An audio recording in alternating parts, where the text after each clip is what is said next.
Hello, Hornet Land, and welcome to Hornetcast episode number 1. That's right, this is the first episode of our Hornetcast, and we're very excited to have you here today. I'm Dr. Don, I'm your host. We have some very special guests with us for our initial, what do you call it? See, this is the part where you cut out. Yeah. There's a word for initial. Premiere. Our premiere. Yeah. Okay. Welcome to our premiere Hornetcast with our very, very special guest, our 3 principals of Colegio Americano. We're so glad to have you here. Go Hornets. Go We have Hornets. Stephanie, and we have John, and we have Danielle.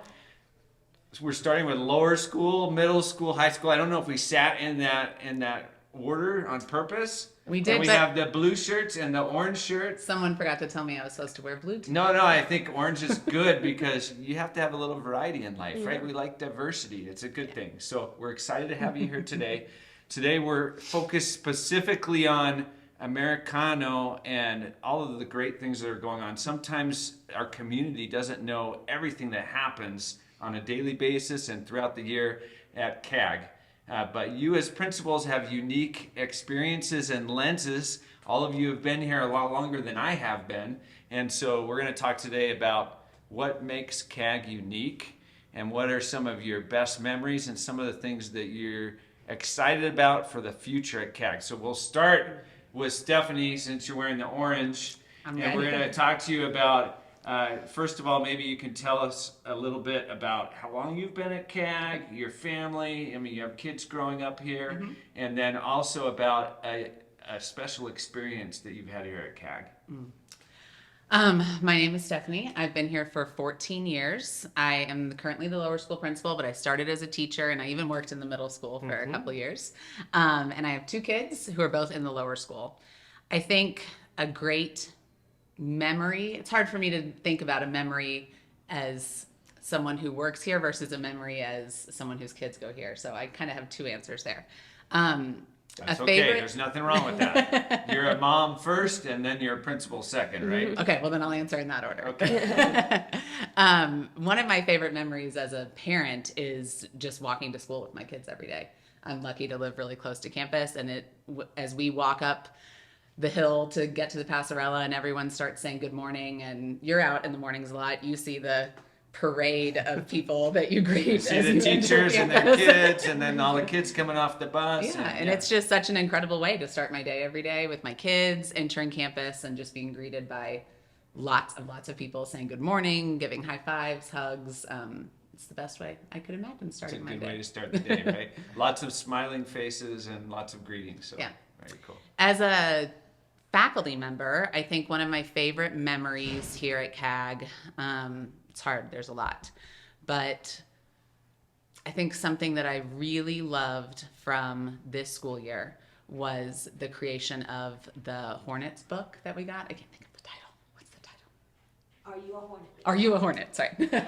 This one right here? yes. Oh my goodness. Look at that. Look at that prop. By the way, folks, this is a vodcast, which means there's video. So if you're just listening to it in your car, you can turn your camera on. Your kids can, but keep driving safely. So one of my favorite memories from this year was the Are You a Hornet book. It was really cool to see our pre-K kids get that and just come to school with this excitement about the Hornet. Anytime that they see the Hornet is so special, and having that book really was just such a unique way to kickstart the year. And I hope that it's something that our students pre-K through 12th grade can continue to really see as a representation of our school and a great physical symbol of what it means to be a part of the CAG community. Awesome.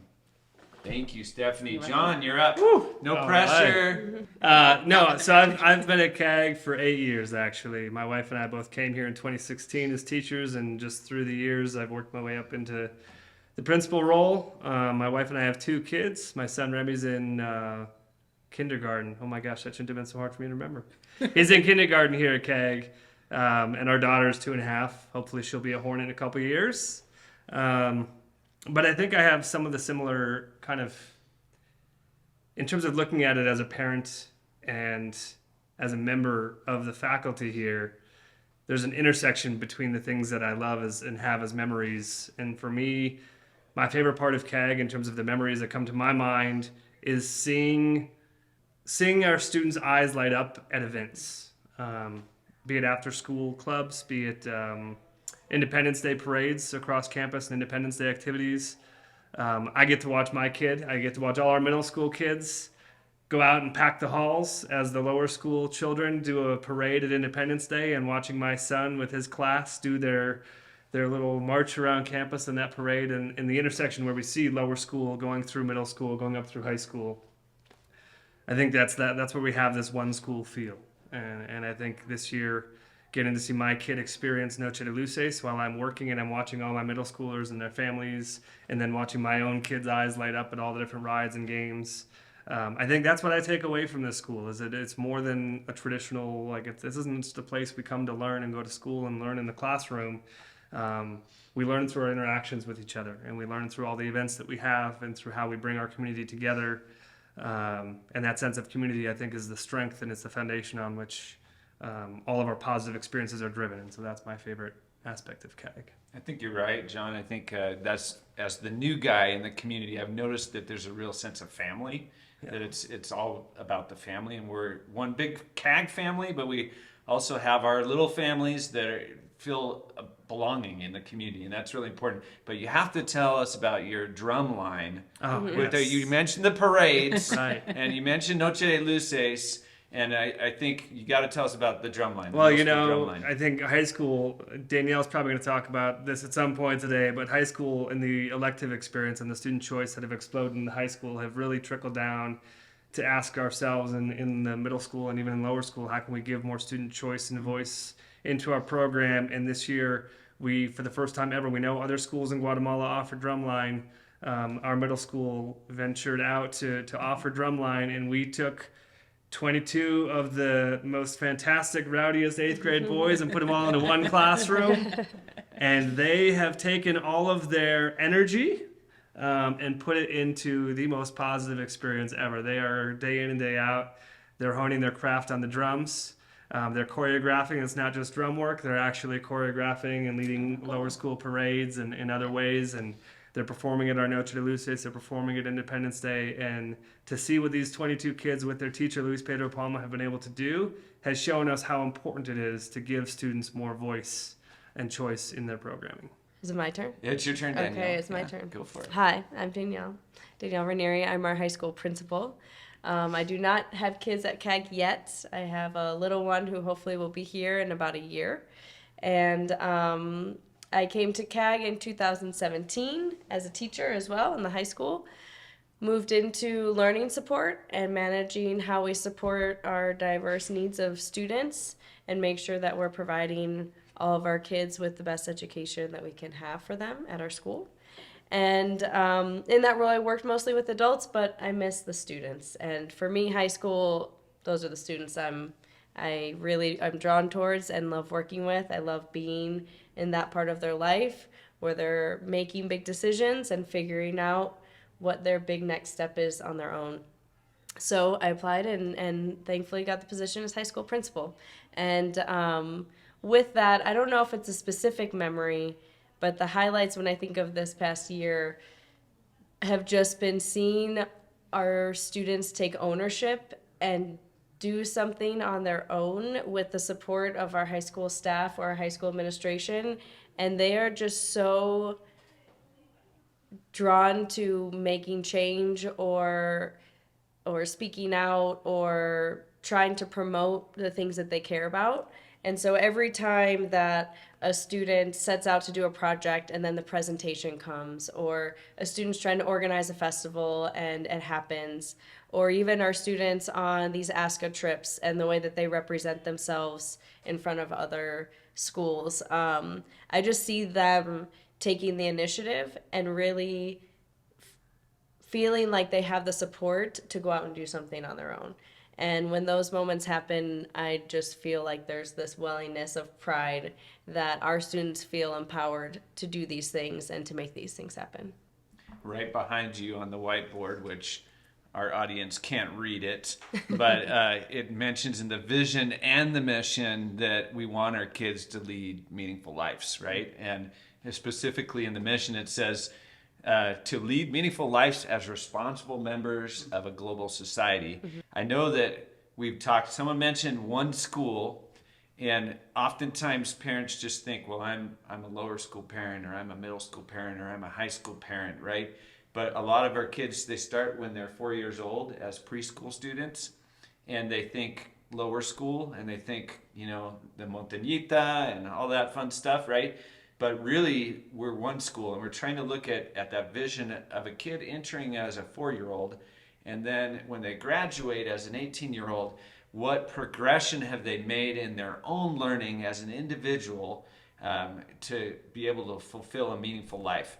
And so I think that's why we talk about student-centered, but there's a phrase that we use a lot too that maybe the community doesn't understand what it means, but it's student voice and choice. And I heard a few of you talk about student voice and choice right now, so I would love to, with our awesome principals, have a little conversation. And by the way, I'm just gonna say this right now because I can. I've been an educator for many, many years. I'm the old one of the group. And I've had the experience of working with many administrators and principals over the years. And we have 3 of the finest principals in the world at CAG. And I can say that because I've worked with you for 7 months now. So that's enough time to evaluate that. And really, I got to say, one thing about these 3 principals is they work together on everything. There's not a division or a competition between the different sections. They want to see a 4th grade kid, John and Danielle want to see a 4th grade kid have just as much success as Stephanie wants to see that 4th grade kid have. Because they're looking at that kid as their kid also. All of our kids at CAG are our kids. And so I think that student voice and choice is something that we're really striving for in innovating and co-designing learning with our students. And so let's have a little conversation about what that looks like at the different sections, because we have a lot of things going on in lower school also, which have to do with this topic of student voice and choice. Stephanie, maybe you want to tell about what's going on today? Yeah. A couple times. As soon as we're done recording, we're going to run over, right? So today we have our 4th grade students who are having an endangered animal fair, and student voice and choice were part of that because they got to choose what animal they wanted to research, and they had choice in how they're going to present that information. It was a interdisciplinary unit where they're taking topics from science and social studies and literacy and blending it all together into this fair that we're having today. And I think that's something that we see across a lot of lower school grades, even in our youngest grades. The 1st grade mini mall recently is an example where the students work together as a class to decide what store they were going to be. So at the younger years, it's important that our students have some framework to work within, but we find ways for them to work together individually or as a whole class to have their voice, their input, and what they want to learn about, how they want to present that, and how they can create that. And I think that's really cool. In our 4th and 5th grade, we also have an electives program that is a big part of how we do student voice and choice in the lower school. In a little bit, I think you'll hear some of our 4th and 5th grade students talk about that when we interview them. We're excited. We're excited. Kids are the best. And these guys are good, but when the kids come on, it's going to get really good. Yeah. And that is something that's every other week, and the students get to choose between our different applied arts classes. And they work in a really small group and on a much more specific topic. So instead of an extra art class, if you choose to be a part of the art elective, you might be doing 3D sculpture for that trimester in that small group of maybe only 4 or 5 students. Wow. If you're choosing the robotics one, you're doing something more specific to what that group wants to do than what you'd be doing in your normal class. What are those called? Spiros. Little Spiros. Yeah. Like they're... Yeah. The kids showed me how to work them. So. It's a maze in the classroom of those rolling around. So I think projects, interdisciplinary units, and the electives are some of the main ways that we see voice and choice in the lower school. Awesome. Yeah. Also, there's another event today in lower school. There is. There's a wedding, I hear. There is a wedding. My the kids- son knows all about this. I had to dress him up for The it. kids are coming in today. There was a cute little kid with a bow tie, and then all the girls had pretty dresses on. Very fancy. And I had no idea what was going on. They were just coming in. I was like, okay, they're not in their uniform, but they're all really fancy schmancy. So what is going on? And I asked a few of them, and they told me there was a wedding. And I was like, oh, a wedding in lower school. That's kind of a little early to get married. But so you want to tell us about the wedding? The letters Q and U are getting married today because Q and U, they're together for life.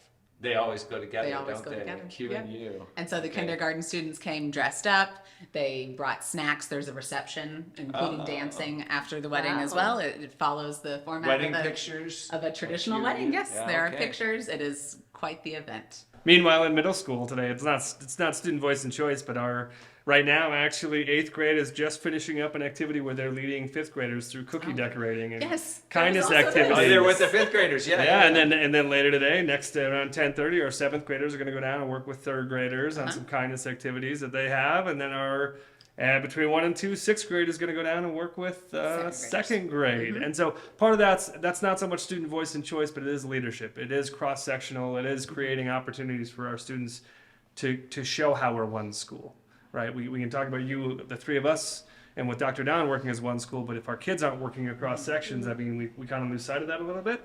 And so I think that's another way that we try to promote a one school nature. And I think create Danielle had opportunities some for that. students going down to seniors, going Yeah. down to we kid- have pre-K, or pre-K buddies. pre-K That's buddies. a year. That was an initiative by, I believe, the pre-K teachers and the senior teachers, Yeah. feeling like the pre-K end of the year last day with the seniors is nice, but that's the first time they meet each other. So they had the idea that they would get with their buddy, and once or twice a month they would actually go and do an activity with them.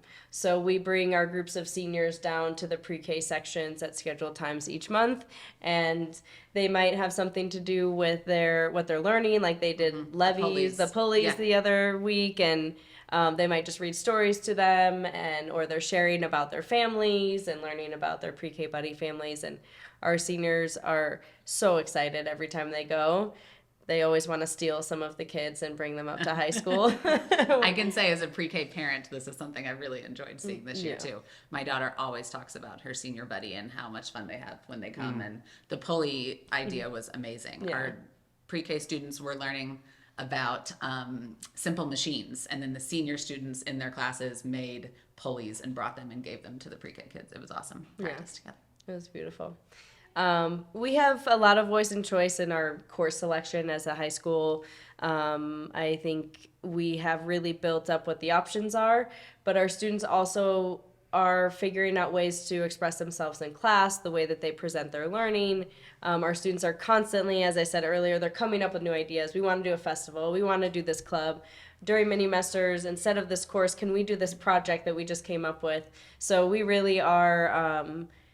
we're filled with students who have ideas. And so when they bring them to us, we try our very best to figure out how it fits in with our program and our mission and vision and definition of learning, and how we can support our students in leading that work. We know that they're the ones that are going to guide where they're going. And in the high school, we have a lot of avenues in which they can be the leaders of that. Well, that's awesome. We just pretty much talked about today. Yeah, no, There's a lot I realize. going on. I'm like, There's a well. lot going on. There's a lot going on, and we're going to learn more about some of the student voice and choice from our own students in just a few minutes. So thank you all for being willing to be on the first episode of our Hornetcast. We appreciate you and all the work that you do, and we need to finish when we're together. We're always going to say "Go Hornets." So on the count of 3. 1, 2, 3. Go Hornets! So now that we've talked to the principals, we have the really fun people here to talk to. We have our students, beginning with lower school students. We have Christian, who's a 5th grader, right? You're a 5th grader? Yeah. And then we have Mia. 4th grader. Oh, yeah. Mia's a 4th grader, right? And they are here today to talk to us about what kind of voice and choice they've had in their learning at CAG. But first of all, how long have you been here, Mia? I've been here since pre-K. Since pre-K, and what about you, Me Christian? too. So their whole academic career has been at CAG. They've been here since they were 4 years old, and now they're mature. How old are you? 10. 10. And 10. They're mature 10-year-olds now. Okay, so we're excited to talk to them. So can you tell me about an experience that you've had where you got to choose what you were going to study and learn about, and you got to do something that you thought was really meaningful to you personally? Mia, you want to start? I really liked the wax museum because we could choose our partner or person that we wanted to be and study. So that's the choice we got. And tell me about who you chose to be in the Wax Museum. Katherine Johnson. Katherine Johnson. Who's that? She's the first black woman to send people to space. Oh, okay. Excellent. Very, very good. And that was last year when she was in 3rd grade. Right? That was when you were in 3rd grade. Okay. Right now you have the Save the Date with a koala bear shirt on. Can you tell me about that? Because I think we took you out of a presentation and your partner's waiting for you to come back. What's going on today? We have an endangered animal presentation where we chose a partner and we chose an animal that we wanted to do in one specific continent. We put our options of what animal we wanted. Okay. And my teacher chose the animals. Okay. And we started to search and all that about the animal that we got. I got the koala with my partner. And right now we're doing the poster, which we're presenting to the parents. Oh, are your mom and dad over there looking at the poster, wondering where you're at? Yeah. Okay, well that's good. They Your partner probably can't wait for you to come back, right? Her parents were there in the first session. so they got Okay, to see yeah, you did. You did a session earlier, and now you're doing the second session. Yeah. Okay, I'm gonna have to head over and check that out. What about you, Christian? Well, right now we're doing a persuasive writing letter in writing in English. We could choose, and I chose to do why University of Texas should accept me when I graduate from high school in 2031. 2031. So you're working on your college admissions essay as a 5th grader. Technically, yes. Okay. Are you gonna send it to him right now, or are you gonna wait? Well, when I finish it, now I just, like, in the morning I finish my rough draft. Okay. On Monday, I'm going to have a meeting with one of the college counselors in high school to talk about it and give me feedback on my draft. Oh my gosh. Okay, so we have some seniors that are going to be on this Hornetcast actually, and we have many seniors that get really stressed out about writing their college admissions essays. That's not going to be an issue for you, is it, Christian? No. You'll be ready to go. You have that ready. Yeah. That's awesome. Well, congratulations. Thank you. Do you guys love being CAG Hornets? Yeah. Yeah. Okay, well, let's hear it then. We're going to, on the count of 3, we're going to say go Hornets. And I think you guys can be louder than middle schoolers or high schoolers. Are we ready? Get that loud voice out. Ready to go. 1, 2, 3. Go Hornets! Well, we have some very fine middle school students with us right now. We have Jorge and Layla. Hi. So I'm going to ask you, we're going to have a little discussion about student voice and choice. All right, we talk a lot at CAG about innovation and student voice and choice. So I want you to talk about your experiences that you've had where you feel like you've been able to have your voice and your choice and your learning and your experiences and in innovating and doing creative things. So it's a conversation, so we can just talk. Yes. But someone has to talk first. Layla, you can go first. So, creativity wise is how we can express ourselves in a classroom. It's really easy because we get a lot of choice. We get to participate a lot, and we get teachers lead us from the start, but we get to finish, and we get to finish our work from day to day. Okay, so just for your mom and dad and your grandpa and grandma who might have gone to CAG, I don't know if they did, but the school that you go to and the classroom you go to is probably not the same school and classroom that your parents and grandparents went to. So Layla, when you talk about the teacher leading you, what does your classroom look like? It's not like the traditional rows where you sit and you get, what does it look like? It doesn't look like what we've like all imagined at a very young age, like listening to a teacher the whole class, writing down notes, but it's more of getting a small lesson, getting instructions, and us getting the chance to like use what we learned in the class and express it, show it, and do our work. Okay. In our way. Like we get to choose how can we express what we learned. And it's not like Layla taught doing notes, taking a whole class to listen to the teacher, just a small lesson, and then we get to express ourselves of Okay. what we learned. So there's usually some sort of maybe project or task that you would do. Can you think in your head right now? You get 30 seconds to think. What is a project that you've done recently with your classmates, and was it group or individual? And then how was the classroom organized? Where did you work? Maybe you're working outside. I don't know. Individual, I think it was a newspaper we did. Okay. It was our way. Nobody told us what to do. Just give us how to write a newspaper, and then we wrote it. We did Okay. it our way, and we expressed it how we think it would be good to express it. What was your newspaper about? About my family. Okay, about your family. Was that the exhibition that you guys did, the social showcase? studies, yeah. Okay, that was really cool. You want to tell our audience a little bit about that project? It was about investigating how did our family came to Guatemala, and we wrote a newspaper about it and did a whole project to our parents, grandparents, everything. There were a lot of grandparents there. Yeah. I met a lot of grandparents. It was really cool. They were very proud to hear their grandchildren talking about their ancestry and where they came from. That was pretty cool. Yeah, we got to tell our story in our own way. Yeah. You did the same project? Yes, Okay. I remember you seeing my project. Yeah, it came by. And we got to present it as a newspaper, and how we liked it, and we got to share pictures and stories from our ancestors. I think that's really important, Layla, because I remember you presenting your project to me, but you were also presenting it to all the parents and grandparents that were coming through.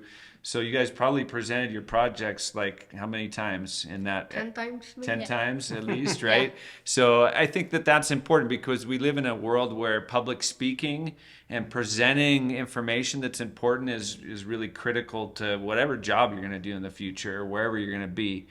So do you feel like CAG's giving you the experiences to get good at public speaking? Yes, we get a lot of opportunities to talk in front of the classroom, sometimes in the auditorium. We get a lot of times we get to talk alone or in a group, but we get to do individual and public speaking. As we get our projects, our exhibitions, we get to practice in class, but and that prepares us to when we're actually going to present in front of parents, and it helps us, get prepared and show us how it's going to look like for us in the future. Awesome.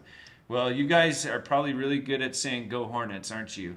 Yes. Okay, so on the count of 3, we're going to say "Go Hornets." 1, 2, 3. Go Hornets! Yeah, that was okay. Okay, so for episode 1, our first episode of our Hornetcast, we have our older, more mature students here, our high school students. We have Una from grade 10, and Juan Pablo, you're a senior. Yes, sir. You're not with us very much longer. You're going to be graduating, going on to Boston College, I'm assuming? Yes, that's true. I don't know why I thought of that. It just popped into my head. So they're here today, and of course their principal is here, and she's excited to have them be here to talk about student voice and choice. I want to ask you to maybe share some of your experiences that you've had.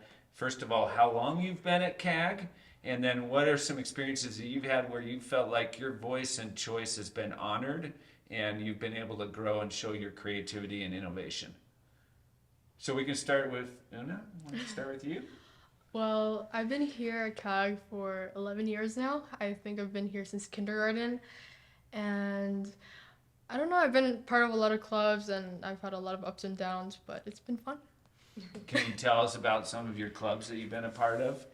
Currently, I'm part of debate. I'm the vice president of the debate club. I'm in SGA, run by Juan Pablo, and I'm in knowledgeable as well, which we went to ASCA for, and student ambassadors. Perfect. Awesome. What about you, Juan Pablo? Yeah, in my case, same as Una, I have been since kindergarten. I think this is going to be my 13th year now here at CAG. And some of the clubs I've been a part of is SGA. I was part of the Student Advisory Forum last year. I was also in peer tutoring in pretty much SGA. It started for me, my experience in middle school. Ironically, my campaign team's name was Voice. And Okay. it's always that idea of trying to make our students' voices heard around the school and giving them that type of opinion and choices that they can make here at CAG. Are you the president? Yes, I'm Okay. SGA's president. Mr. President, sorry, Mr. President Juan Pablo. So, do you feel like you've been able to realize your campaign of voice your senior year? Yeah, what I've tried to do a lot is try to see what people are interested in here at CAG. Try to send out many polls, and the activities at the end of the day are for the students. So we want to see what are their interests, what are they into, and once we gain that data, we try to make our activities surrounded around the interests of the students. Awesome. So in your classes with your teachers and your coursework, do you feel like you've had student voice and choice opportunities? Absolutely. And it's something that I really like about CAG is that flexibility that we're given as students. Many times through projects, we get many choices trying to see what fits more with the type of student. In my class, let's say there's students that are very vocal, others that are more creative, others more numerical. And I think that they do a very good job, teachers here, when they give that opportunity to try to play your strengths, and when you're trying to do a project, be able to present a product that is very playing towards your strengths. So I think that's something that I really like about CAG, that we're giving the opportunity for us to not only work on projects of our interest, but also in projects that play towards our strengths as students. Coolest project or thing that you've been involved in at CAG during your 12 years? I think I have one. I want to say it's grade 5 PBL. Basically what happens there is you were taking out of, you had your section, you had the same 23 people that you see every day, but in this case in our PBL, in the last 2 hours of the day, you were separated into completely different people that you weren't familiar with in that class. Me, that I'm someone that really likes sports, I was put in a group where there were people that were athletes as well. And we did this project where we analyzed sweat temperatures amongst people, and we started analyzing things where, why do we sweat? Why is it such a hot temperature? Why is it in some case salty? And for my age, I find it fascinating because what we did was we would present this in the gym. We had our stand. We had water samples that you would put on the person's hand, and you would let it rest, and then you would ask them about the temperature. And that gave us a lot of data that we found out very interesting, that some people that had spent a lot more time at school, that maybe the water was a little hotter. Other people, I had moms, my mom came in and she had a very cold temperature. And being in grade 5, being able to see all that was very fascinating at the time. And it's something that as I'm a senior now, a project that I sometimes still think of today. That's very interesting, Juan Pablo, because you were a 5th grader. And sometimes we talk about middle schoolers as not smelling the best in the world. So did this project help you with your personal hygiene when you were a middle schooler? Definitely. Understanding all the background on when sometimes people can get a little bit sweaty definitely was a bit eye-opening, and helped us definitely in our middle school experience. Awesome. I bet your teachers appreciated that. Yeah, for sure. What about you, Una? Man, that was actually a really cool answer. I was thinking more of a big project. I can't go mentioning without mentioning TEDx. That's one of the biggest projects we've had so far, and it was an honor to be part of it.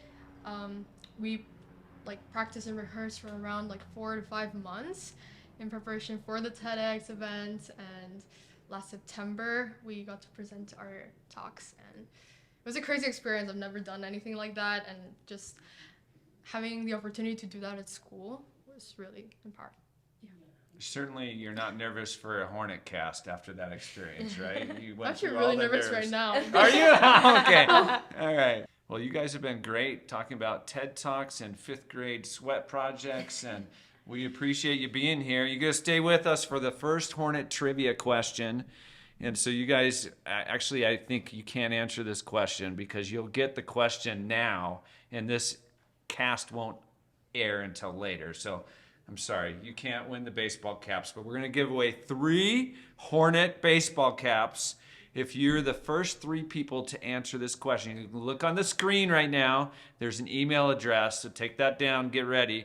And then we're going to start with a really easy question for our first Hornetcast. In what year was the American School of Guatemala founded? If you're listening, you're writing to the communications email address. Okay, and in Hornet News, this will be a section that will actually be done by students in the future. So maybe we'll bring you back to run the Hornet News or to co-host a Hornetcast episode. I really would love to have some students helping me out here with the Hornetcast. So Juan Pablo, you're graduating, so you might not get that opportunity. But Una, be ready. Be ready. You're nervous this time, but you'll be I'll be old ready hat next after a time. while, right? So in the Hornet News, we have the Madagascar musical, sponsored by our middle school drama club that's upcoming. We have parent clubs for books that you're reading. Parents, I know you're staying up on your reading and you're getting that done before your next book club, and that's for middle school and lower school. We also have student-led conferences coming up. Aska Swimming, Go Hornets. CAG is hosting that event, so we're really excited to see our swimmers. And then we also have Semana Santa coming up. We're going to end our Hornetcast with our awesome students and principal by saying Go Hornets on the count of 3. Are we ready? And let's make this the best one for the whole Hornetcast. 1, 2, 3. Go Hornets! Hornets! That was pretty good. Nice job. Thank you. Thank you so much. It's a wrap.